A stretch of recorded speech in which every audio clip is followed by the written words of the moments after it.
वार्ता का विषय है कि जो कल हमारे पास ब्रांच मैनेजर जो धर्मपाल हैं, उन्होंने कंप्लेंट मूव की थी।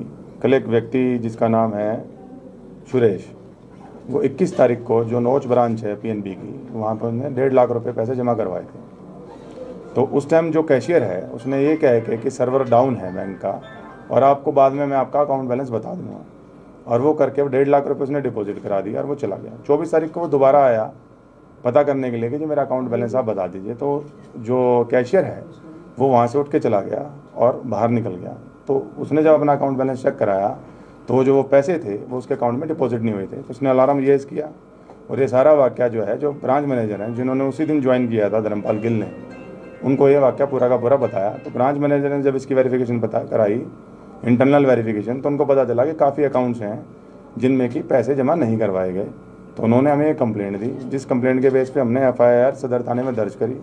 उस एफआईआर को रजिस्टर करने के बाद कैशियर को राउंड अप किया गया कैथल कल, और उसमें अरेस्ट किया गया है।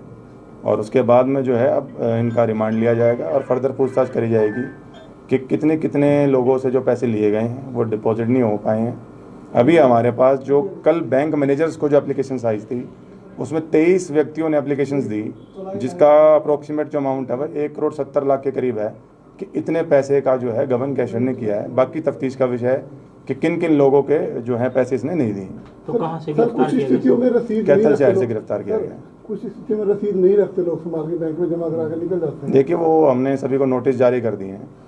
जिन जो 23 एप्लीकेशंस आई थी और भी आएंगी, उन सभी को नोटिस दे दिए गए हैं कि उनके पास जो भी डॉक्यूमेंट्स हैं वो डॉक्यूमेंट्स ले आए, प्लस उनकी अकाउंट स्टेटमेंट्स भी निकाल ली जाएगी और फिर वेरीफाई किया जाएगा। इसके अलावा बैंक की जो इंक्वायरी कमेटी है, बैंक कंपनी एक इंटरनल इंक्वायरी कंडक्ट करा रहे हैं, तो उससे भी ये पूरा अनर्थ हो जाएगा कि ये नेक्सस कौन कौन था, कि ये क्या अकेले कैशियर का काम है या कोई इसमें कोई और का बैंक ऑफिशियल भी इन्वॉल्व है। तो सर अब तक कोई रिकवरी वगैरह भी हुई है इनसे? नहीं, अभी तक कोई रिकवरी नहीं हुई है। अभी तो अरेस्ट ही किया है और जो वाउचर्स वगैरह हैं वो वेरिफिकेशन कर रहे हैं हम, और आज रिमांड लेके फिर इसके आगे तफ्तीश करेंगे। देखिए, ये जो ये व्यक्ति था, ये ऑनलाइन गेम खेलता था। ये 3 पत्ती और एक और गेम है, हाँ, क्रिकेट की आईपीएल में चलती है ड्रीम 11, जिसमें सट्टा लगाता था। तो इसको सट्टे की बड़ी लत थी। इससे पहले इंक्वायरी में हमारी ये भी बात आई कि इसने बीच में जब पैसे हो गए थे ज़्यादा, इसका मतलब देनदारी बढ़ गई थी, तो ये इसने अपनी एक ज़मीन भी बेची है और उसको बेच के शट ऑफ किया है। ये काइंड ऑफ पैरेलल बैंकिंग चलाता था। जैसे कि आप अगर मेरे पास पैसे जमा कराने आ गए तो आपके मैंने पैसे जमा कर लिए, वो बैंक में नहीं डिपॉजिट किए और उसकी ऑफिस कॉपी को भी नहीं रखा। आप मेरी बात समझे, जो ऑफिस कॉपी है वो भी हमारी जो है वो बैंक में नहीं थी, वो भी अपने पास रख ली और कस्टमर को एक रिसिप्ट दे दी रिसीविंग की। तो आज पैसे ले लिए, कोई मांगने आया तो उसी में से कुछ दे दिए और बाकी एम्बेसडर। तो सर अब तक की जांच में कुछ पता चला, कुछ बताया हो कि इसके साथ और कौन कौन शामिल थे इसमें? देखिए, अब तक की पूछताछ से तो जो प्रिलिमिनरी हमने जांच करी है, तो अभी तो रिमांड लेंगे। अभी ऐसा कोई किसी का नेक्सस हमें आया नहीं है। वो तो हम स्टैंडर्ड ऑपरेटिंग प्रोसीजर हमने रिक्वेजिशन किया हुआ है बैंक से कि जो पैसे डिपॉजिट होते हैं और जो एग्जिट होते हैं उनके एसओपीज़ क्या हैं, उसके आधार पे आगे कार्रवाई की जाए। अभी कुछ पता चलो कब से कर रहा था सही? देखिए, उसने जो बताया है वो बताया कि करीब 1-1.5 साल से कर रहा था इस काम।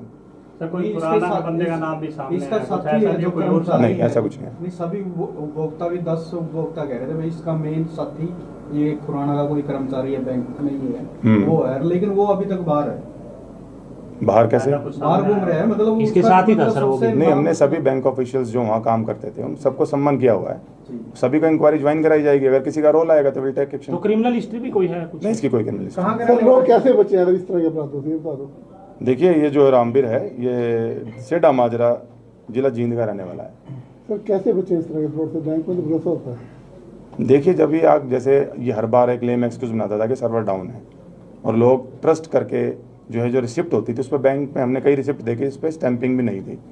तो वो स्टैंप भी देख लेनी चाहिए कि प्रॉपर स्टैंपिंग है कि नहीं।